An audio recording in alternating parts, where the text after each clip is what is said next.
اللہم صلی علی محمد وعلی آلہ وبارک وسلم۔ لاکھوں کروڑوں درود و سلام امام الانبیاء شافع محشر محمد مصطفیٰ احمد مجتبیٰ صلی اللہ علیہ وسلم اور ان کی آل طیبین طاہرین پر۔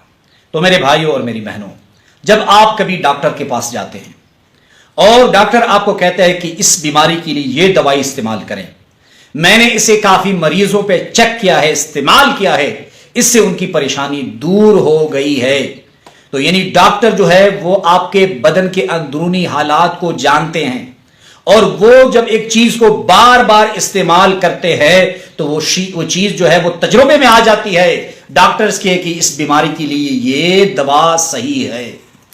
اس طرح اولیاء اکرام یہ بھی ہماری روحانی ڈاکٹر ہیں، ان کو بھی پتا ہوتا ہے کہ کون سا عمل زیادہ مجرب ہے، زیادہ پریشانیوں کے حل کے لیے مجرب ہے، رزق کے دروازے کھولنے کے لیے مجرب ہے۔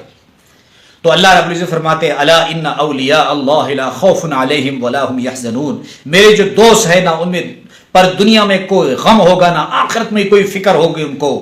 تو اللہ کے جو دوست ہوتے ہیں وہ اللہ سے براہ راست رابطے میں رہتے ہیں، اللہ سے ان کا تعلق رہتا ہے۔ جتنے اولیاء اکرام ہیں، معین الدین چشتی اجمیری رحمۃ اللہ علیہ، حضرت داتا گنج بخش رحمۃ اللہ علیہ، اس طرح دوسرے بہت سے بزرگان دین جو ہیں وہ اکثر وظائف بتاتے ہیں تو وہ مجرب ہوتے ہیں ان کے۔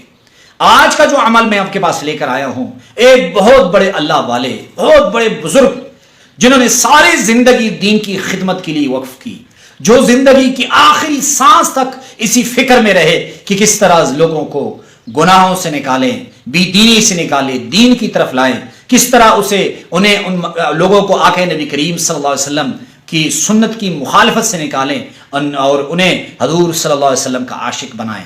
تو اس شخصیت کا نام ہے حضرت حاجی عبد الوہاب صاحب رحمۃ اللہ علیہ۔ حضرت حاجی صاحب رحمۃ اللہ علیہ ایک وظیفہ بتاتے تھے، اور وظیفہ بتانے سے پہلے وہ اتنی تاکید کرتے تھے کہ بھائی دیکھو اس وظیفے کو چھوڑنا نہیں، اس کو زندگی کا معمول بنا لینا ہے۔ جس طرح کھانا کھانا آپ کی زندگی کا معمول ہے، ناشتہ کرنا آپ کی زندگی کا معمول ہے، تو اس آسان وظیفے کو آپ نے اپنی زندگی کا معمول بنا لینا ہے۔ وہ وظیفہ کون سا ہے؟ آپ نے روزانہ دن میں 1 مرتبہ سورہ فاتحہ اور 3 مرتبہ سورہ اخلاص پڑھ لینی ہے۔ اس سے اللہ رب العزت آپ کو وہ دیں گے جو آپ کے تصورات میں بھی نہ ہو۔ اللہ رب العزت آپ کی بندشیں ختم فرمائیں گے، رزق کے دروازے کھول دیں گے، اللہ رب العزت آپ کی تمام پریشانیاں دور فرما دیں گے۔ بس اس مختصر اور آسان عمل کو 1 مرتبہ سورہ فاتحہ اور 3 مرتبہ سورہ اخلاص پڑھ لیا کرے، اللہ رب العزت آپ کی تمام پریشانیاں دور فرما دیں گے۔ بس زندگی میں اسے معمول بنا لیں۔